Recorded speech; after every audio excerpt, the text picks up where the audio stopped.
이 시간에도 그 하나님의 은혜가 여러분과 함께 하시기를 축복합니다. 이제 우리가 나이가 들면 기억력이 감퇴하죠. 또 육신의 힘이 빠지고 또 세상적인 어떤 명함, 또 사회적인 어떤 명함 이런 것들도 별로 소용이 없어요. 그냥 한 사람의 노인으로 늙어가는 거예요. 여러분, 사회적으로 대단한 사람도 나중에 물러나고 나면 그냥 한 사람의 노인으로 늙어가는 거예요. 이렇게 육신이 후패해질지라도 우리가 잊지 말아야 될 것이 있다. 믿음의 성도가 절대로 잊어버리면 안 되는 것이 있다. 그건 뭐냐? 절대로 변할 수 없는 진리가 있나니 그거는 하나님의 인자하심이다. 아멘. 여러분, 오늘 이 성경의 말씀은 다윗과 요나단이 아주 은밀하게 들에 나가서 만나는 장면입니다. 여기 보면 다윗은 그냥 도망자 신세예요. 성경 말씀 한번 보겠습니다. 사무엘상 20장 3절에 있는 말씀에 보면 시작. 다윗이 또 맹세하여 이르되 내가 내게 은혜 받은 줄을 내 아버지께서 밝히 알고 스스로 이르기를 요나단이 슬퍼할까 두려운즉 그에게 이것을 알리지 아니하리라 함이니라. 그러나 진실로 여호와의 살아계심과 내 생명을 두고 맹세하노니 나와 죽음 사이는 한 걸음뿐이니라. 여러분, 이 이야기는 다윗이 요나단에게 하고 있는 거예요. 간단하게 이야기하면 무슨 얘기예요? 이거는 내 아버지가 지금 나를 죽이려고 그러는데 내가 나를 사랑하니까 너한테는 알리지 않을 것이다. 하지만 나는 지금 목숨이 경각에 달려 있다는 거예요. 나는 죽은 목숨이라는 거예요. 나는 파리 목숨이라는 거예요. 그러니까 다윗이 요나단에게 부탁을 합니다. 굉장히 긴 내용이지만 그것도 짧게 설명을 해보면 이와 같은 거예요.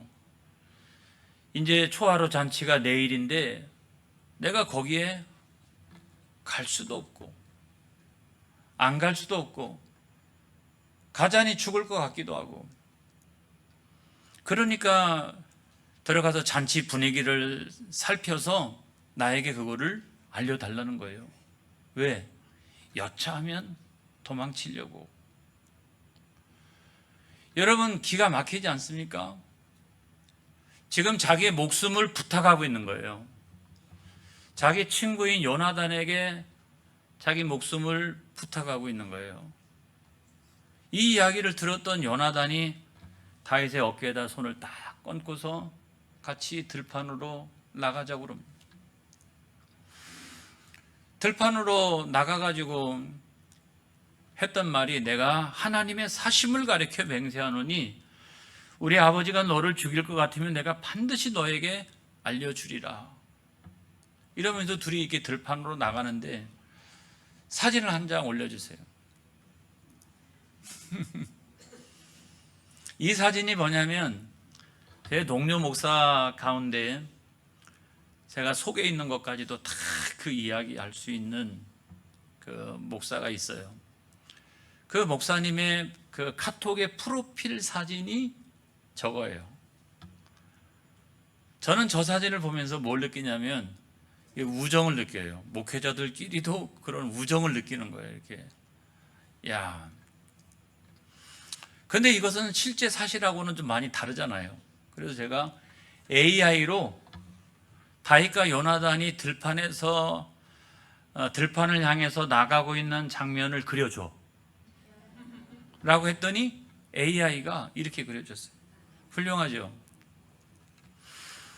여러분, 요즘 AI 시대에 얼마나 뛰어난지 몰라요.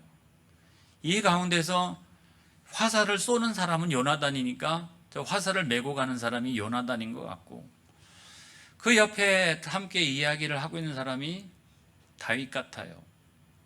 그런데 아무튼 내가 하나님의 살아계심을 가지고 맹세하노니 내가 꼭 그거를 알려주겠노라. 그러면서 아주 놀라운 이야기를 요나단이 합니다. 사무엘상 20장 14절로 15절에 있는 말씀에 보면, 시작. 너는 내가 사는 날 동안에 여호와의 인자하심을 내게 베풀어서 나를 죽지 않게 할 뿐 아니라 여호와께서 너 다윗의 대적들을 지면에서 다 끊어버리신 때에도 너는 내 인자함을 내 집에서 영원히 끊어버리지 말라 하고. 여러분, 이것은 누가 누구에게 하는 말이에요? 요나단이 다윗에게 하는 말이에요. 여러분, 뭔가 좀 바뀌었다는 생각이 들지 않습니까? 사실은 누가 지금 누구에게 목숨을 부탁을 해야 돼요? 요나단은 차기의 왕이 계승자입니다. 그리고 다윗은 지금 도망자의 신세예요.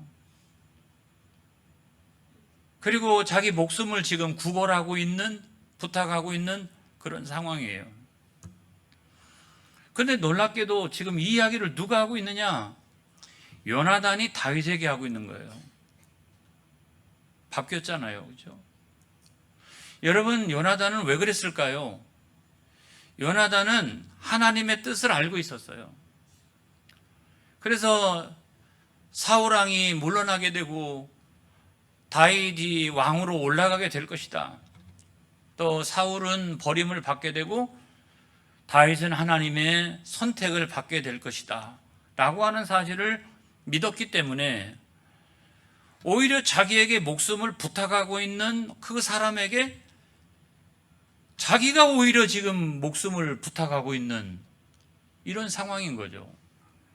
그러니까 다윗은 요나단에게 제발 좀 알려달라고, 내가 죽을 것인지 어떻게 될 것인지.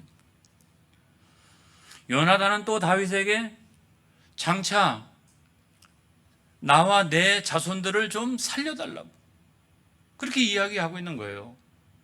얼마나 기가 막혀요. 눈물 나는 이야기 아닙니까? 서로 지금 부여잡고서 눈물을 흘리면서 네가 나를 좀 살려달라고 그러고 내가 너를 좀 살려달라고 그러고, 아무튼 서로 기가 막힌 상황이 지금 발생을 한 거예요. 그런데 두 사람 다 무엇을 의지하고 있느냐? 하나님의 인자하심으로, 하나님의 인자하심으로 목숨을 부탁하고 있는 거예요. 하나님의 인자하심으로 제발 나한테 알려달라고 그러고, 하나님의 인자하심으로 나와 내 자손을 지켜달라고 이야기를 하고 있는 거예요. 여러분, 하나님의 인자하심이라는 거예요. 제가 히브리어로 이 인자하심, 하나님의 인자하심을 찾아봤어요. 찾아봤더니 여러분, 이게 헤세드라고 하는 그 단어인데, 헤세드가 우리가 보통 알고 있기는 자비, 긍휼 이런 거잖아요. 친절함, 동정함, 동정심 이런 것들을 나타내는 건데, 이게 틀린 말은 아니지만 그래도 가장 정확한 표현은 뭐냐면 하나님의 말씀인 언약에 근거한 변함없는 사랑을 나타내는 거예요. 그리고 신실한 하나님의 은혜를 나타내는 거예요. 그래서 하나님의 그 은혜는 변함이 없다, 그건 신실하다, 그런 하나님의 인자하심을 두고 내가 내게 맹세를 하겠노라, 이런 겁니다, 여러분. 그래서 이 헤세드에는 세 가지 의미가 있는데, 하나는 뭐냐면 사랑이에요. 조건 없는 사랑이에요. 그리고 신실함이에요. 약속을 끝까지 지키겠다는 거예요. 그리고 자비예요. 상대방을 정말 긍휼히 여기는 그런 마음인 거예요. 사랑하는 성도 여러분, 그런 하나님의 인자하심이 저와 여러분에게 계시기를 주의 이름으로 축복합니다. 그런 하나님의 인자하심이 저와 여러분에게 넘치시기를 주의 이름으로 축복합니다. 할렐루야. 그래서 다윗과 요나단은 그 하나님의 인자하심을 근거로 해서, 하나님의 헤세드를 근거로 해서 언약을 체결하고 있는 거예요. 여러분, 인간적인 언약 이거 다 안 지켜지거든요. 그러니까 하나님의 인자하심을 근거로 서로 언약을 체결하고 있는데, 사무엘상 20장 16절에 있는 말씀에 보면, 시작, 이에 요나단이 다윗의 집과 언약하기를 여호와께서는 다윗의 대적들을 치실지어다 하니라 그랬어요. 그러니까 이제 이것이 저 유명한 다윗과 요나단의 언약이거든요. 서로 그런 언약을 체결한 거예요.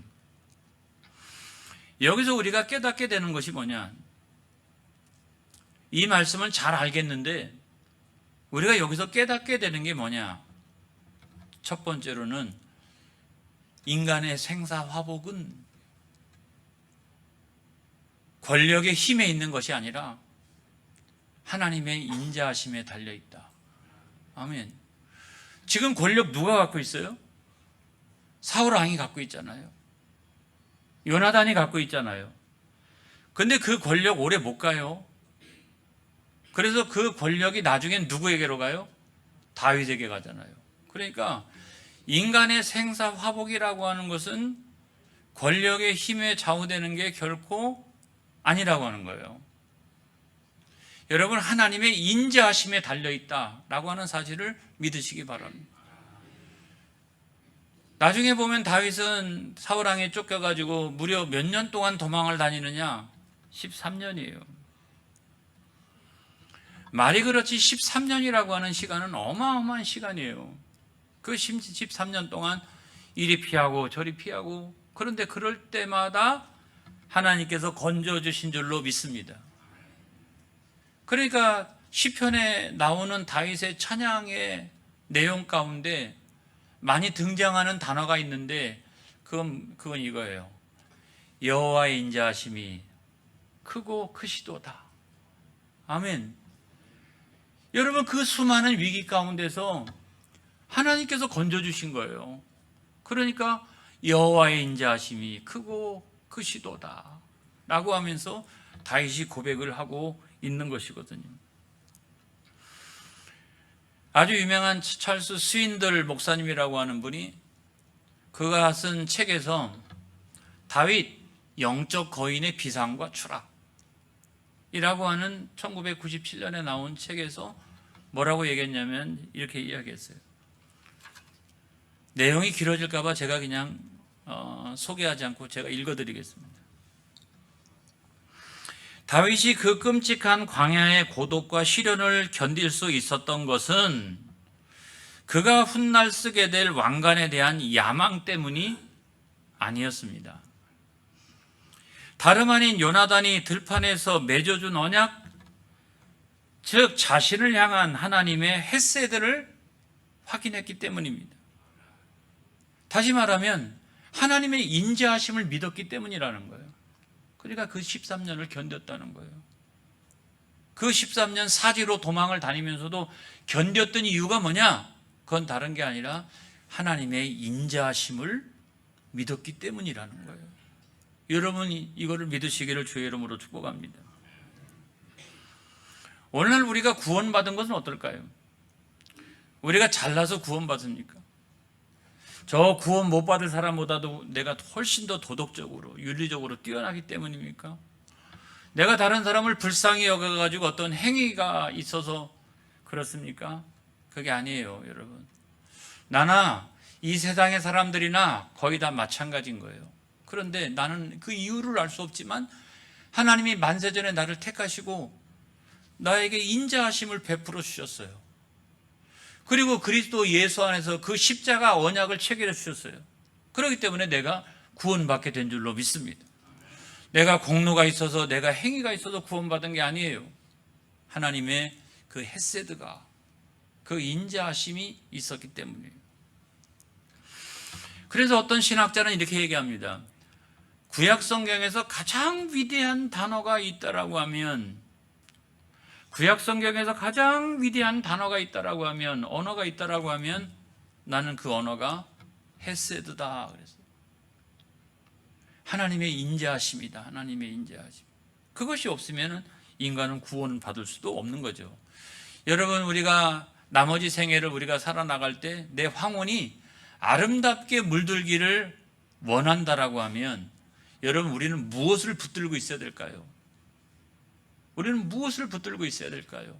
이제 나머지 생에 이제 여기에 그 오카는 목사님이라고 하는 분이 로마서 강해 중에서 뭐라고 얘기했냐면 이렇게 이야기를 했어요.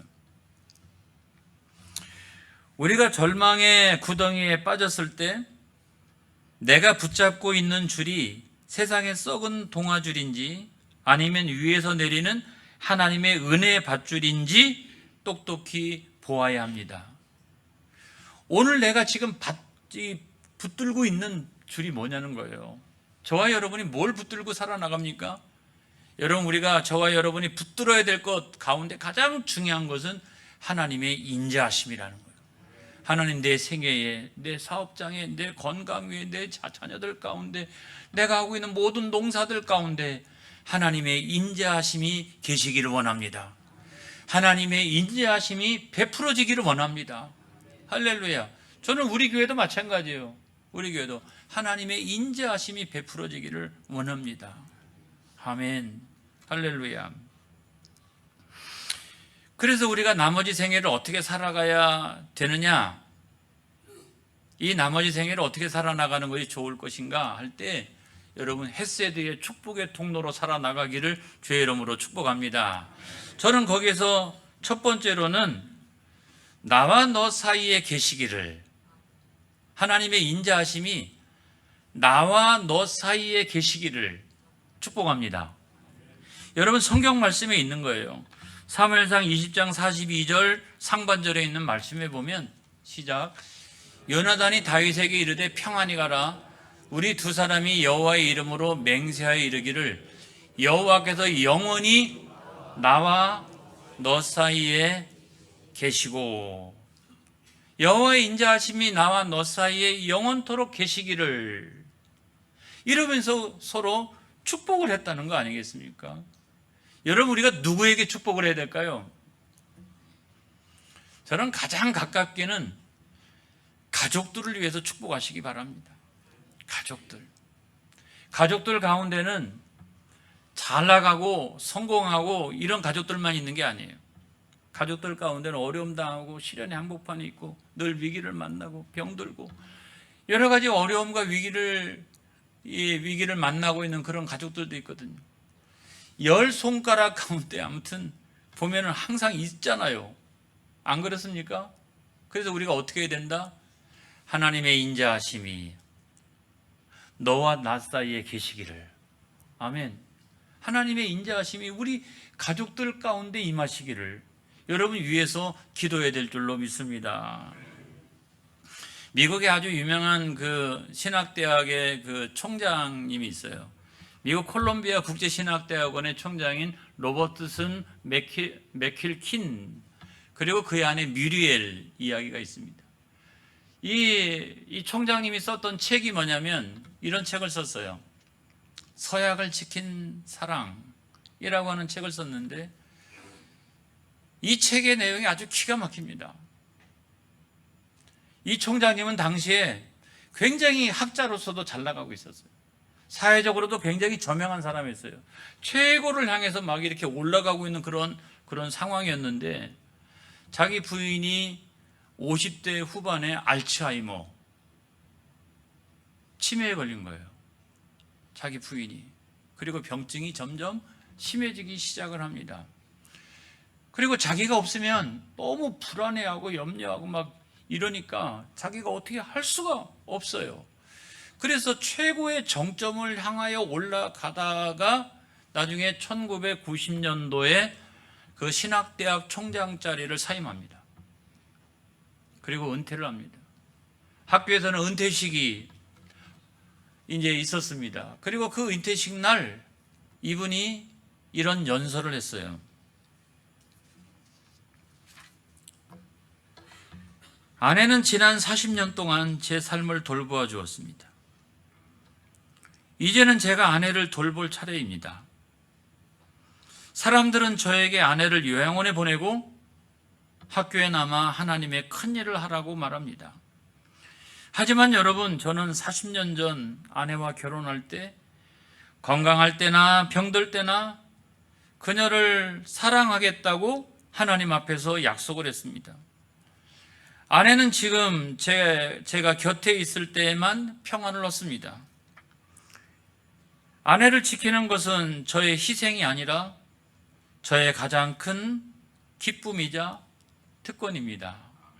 라고 하면서 사임서를 쓰고서 내려왔어요. 절정을 향해서, 최고를 향해서 올라갈 수 있는 그 자리에서 내려왔어요. 여러분, 우리가 이 사랑을 뭐라고 표현할 수 있을까요? 그분 안에는 뭐가 있을까요, 여러분? 하나님의 인자하심이 있는 거예요. 그 하나님의 인자하심이 그 사람을 통해서 나타난 거예요, 여러분. 할렐루야. 그렇기 때문에 그 어려운 때를 잘 이겨나갈 수가 있었던 거예요. 여러분 믿으시기를 바랍니다. 그 다음에 두 번째로 우리가 이웃들을 축복해야 돼요. 이웃들을. 그냥 내가 보니까 저 사람은 구원받기 틀렸어. 저 사람은 진짜 아닌 것 같아. 그런다 할지라도 우리가 어떻게 기도해야 된다? 하나님의 인자하심이, 할렐루야, 저 사람도 나처럼 되어지기를, 할렐루야. 우리는 그렇게 기도해야 된다는 거예요. 그 다음에 성도들을 옆에 있는 성도들 한번 보세요. 우리가 성도들을 위해서도 축복해야 합니다. 여러분, 성도들 가운데 다 마음에 들어요? 예? 일부 예배 때는 어떤 장로님이 전부 다 마음에 든대요. 아멘 그랬어요. 근데 사실은 같이 우리가 신앙생활하고 교회 생활을 해도 저도 안 그런데 뭐가 그렇게 다 마음에 들어요? 그렇지 않잖아요. 그런데 이거를 다 견딜 수 있고 이해할 수 있는 것은 뭡니까? 하나님의 인자하심이, 나 같은 사람도 구원해 주셨으니 그 하나님의 인자하심으로 당신과 나 사이에 그 인자하심이 계시기를. 아멘. 여러분, 그런 눈을 통해서 우리가 바라볼 때 이해가 되는 거 아니겠습니까? 그냥 세상적으로는 이해가 사실은 안 돼요. 그렇죠? 그냥 이해가 안 돼. 그냥. 그런데도 불구하고 뭐 때문에 이해가 가능해요? 하나님의 인자하심이 내 안에 계시기 때문에 그게 가능한 거예요. 할렐루야. 그런 마음을 가지고 성도들을 서로 축복하시기를 주의 이름으로 축원합니다. 그 다음에 큰 두 번째로 보면 내 자손과 내 자손 사이에 계시기를. 우리는 다 이제 나이가 들어갑니다. 하지만 우리 자녀들이 있잖아요. 근데 우리 자녀들 가운데 내 자손과 내 자손 사이에 하나님의 인자하심이 계시기를. 아멘. 축복하는 여러분들이 되어지기를 바랍니다. 사무엘상 31장 6절에 있는 말씀에 보면 시작. 사울과 그의 세 아들과 무기를 든 자와 그의 모든 사람이 다 그 날에 함께 죽었다라 그랬어요.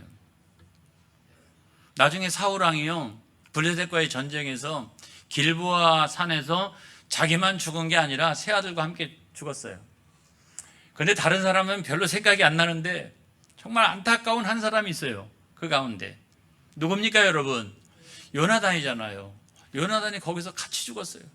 자기 아버지하고 함께 나간 전쟁터에서 마지막까지 싸우다가 그렇게 죽었어요, 여러분.